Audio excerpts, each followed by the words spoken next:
Now, Caesar does declare himself dictator for life, but he also does a lot in his tenure as ruler. Caesar wanted to take the opportunity of being the sole ruler of the empire to put forward many reforms that he had been arguing for as a politician for years.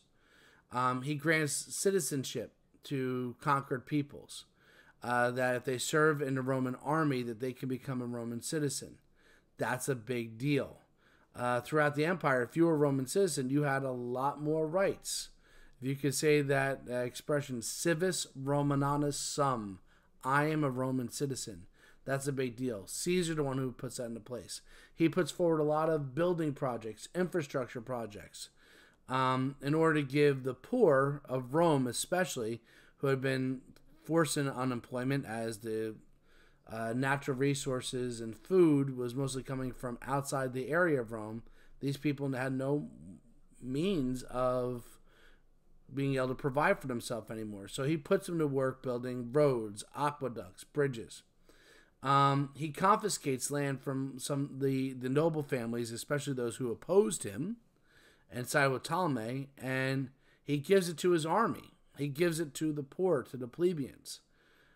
Gives land. Land, in a lot of ways, is power and wealth. He increases pay for soldiers.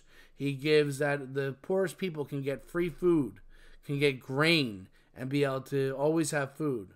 It reduces slavery within the empire. And one of the most lasting legacies, he adopts the 365-day calendar of the Egyptians, which included a leap year. That calendar is called the Julian calendar, with a minor adjustment in the 16th century. That is the calendar that we use today.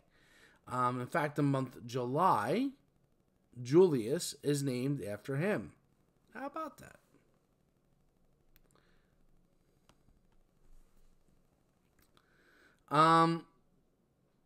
With all the reforms that Caesar's putting in place, he doesn't go to the Senate. They're not voted on. They're not laws.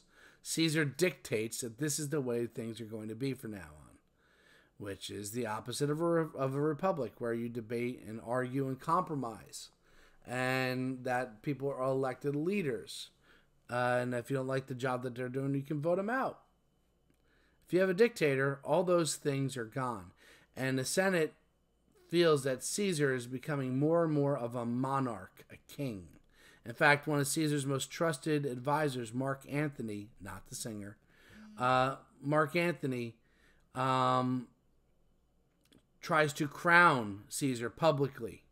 And Caesar refuses it, but it almost seems like set up, like, oh, I don't need a crown. Only gives a crown, has a crown as a sacrifice to Jupiter. But they see the senators see, like, this guy really wants to become a king.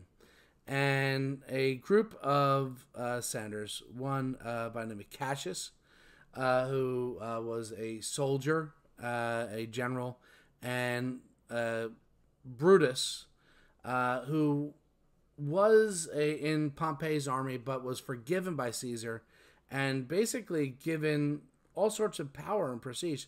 Many people think that Brutus could have been a illegitimate child of Caesar.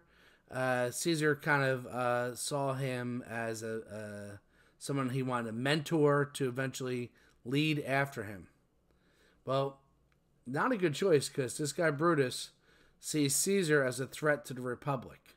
And all these people start to conspire, to start talking to one another, that the only way that we're going to be able to remove Caesar from power, to stop him from killing the empire, is that we're going to have to kill him. And if you see here, you can see the senators all with knives attacking Caesar, and that's what's about to happen. So the plan to assassinate Caesar goes into effect on a date called the Ides of March, which is March 15th. Many people warn Caesar, dude, don't go to the Senate. Stay home on the Ides of March. There's a story goes that a soothsayer, a fortune teller says, beware the Ides of March. His wife has nightmares. Stay home. He himself is sick that day. Caesar suffered from epilepsy, which hadn't been diagnosed as a thing, but it was called, fainting spells. But he had seizures. In fact, the word seizure is after Caesar. So he's leaning on not going. He had a seizure earlier that day. His wife's having nightmares. People in the street yelling at him, "Don't go." But Brutus comes, "Oh, what are you gonna listen to? Your wife's nightmares? You're gonna fall for that? Come on, the Senate, everybody's waiting on you. You're a strong Caesar. You're not gonna hide away." So Caesar's like, "Yeah, man."